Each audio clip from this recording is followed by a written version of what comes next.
extremely aggressive in the open floor, defensively, a lot of length, a lot of athleticism. Just got to match their energy, I think the biggest thing is. And you just try to not let them play to their strengths the entire game, which is being able to attack and giving them turnovers or taking bad shots and things like that. Obviously, you know, Greek Freak being who the freak he is, you got to be able to contain him somehow. And I think the biggest way is to make sure you take good shots and put yourself in position to be able to show him multiple guys on the defensive end. Is it a positive thing that right out of the gate you got a pretty good team that's on a roll? Like they'll get your attention, I would presume. We'll see.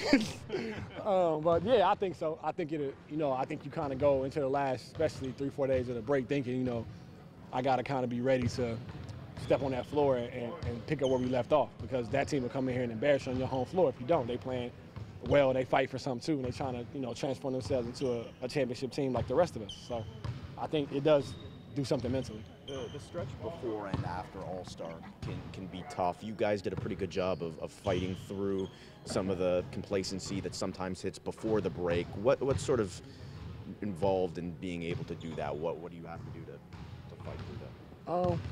Just knowing what the goal is. I mean, there's gonna be obstacles. There's gonna be things as a team. There's gonna be, hopefully not, but like injuries. There's gonna be rotation changes. There's gonna be whatever, and that's just another thing that comes with the list of things that comes up during the season. You know it's coming. It's every year.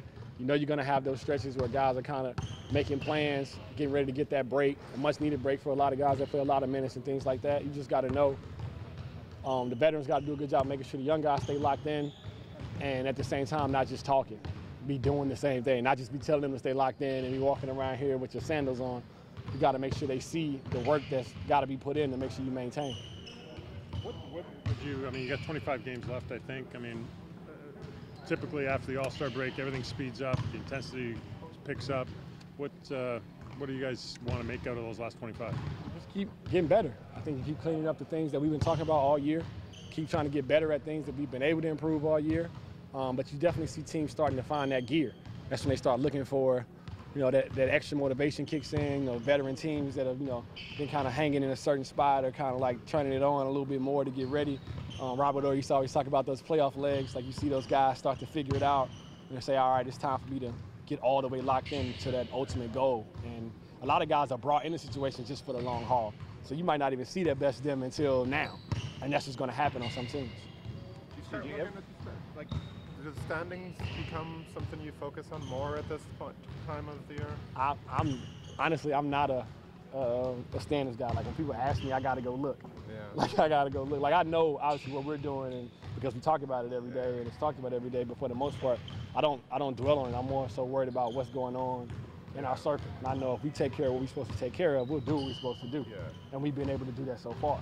Yeah. You said the word goal a few times, and you know obviously that's going as far as you can. How do you balance, you know, in-season goals with the process of trying to get as good as you can? I only had one goal, so that's me. Like I got one goal, and that's to be in June, us having a parade. Like that's what I think about. So for me, it's different. I can't speak for everybody else, but my thing is mentally and physically preparing myself to be able to be my best self to compete for that.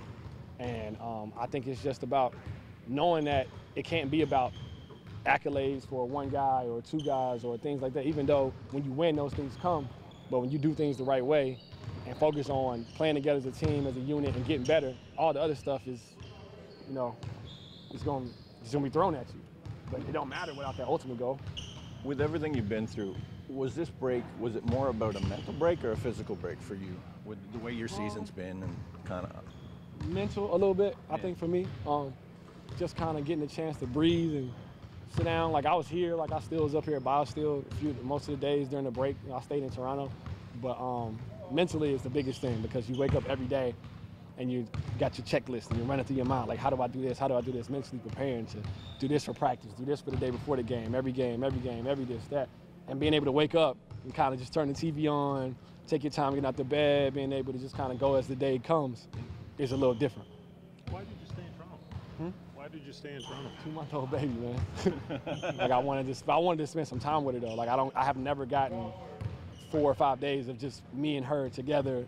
I sent my wife away, and me and her spent the weekend. My mom came up and helped out a little bit, but I just wanted that time because I don't get it. You've been around long enough to I'm sure you remember what the shorter breaks were like. How much have you felt that over the last few years, the extended break? Has it actually helped? The first time, I thought it was terrible because it was so long. Like, but then when you get but I was younger too, and I wasn't doing the stuff I was supposed to be doing. So it's different when you look at it as far as their body aspect and mental, like you said, getting that break and being able to give the guys that are all-stars also time. Because the guys that are all-stars, when it was shorter break, they didn't get any time. Right. So now you got to figure out how to get them rest after the break because they didn't get any, and it's tough. So them having, like Kyle played in the game and said he had 3 days to be with his family still. That's huge. Yeah, does it feel like you guys are on a 7-game streak because it has been interrupted by almost 10 days? I hadn't thought about it. Like one of the things, like I honestly think game to game, practice to practice, what we're trying to accomplish. Like I said, like when we're in it, like obviously I know what's going on, but right now it's like another step, another part of the season, 3 parts of the season, you know.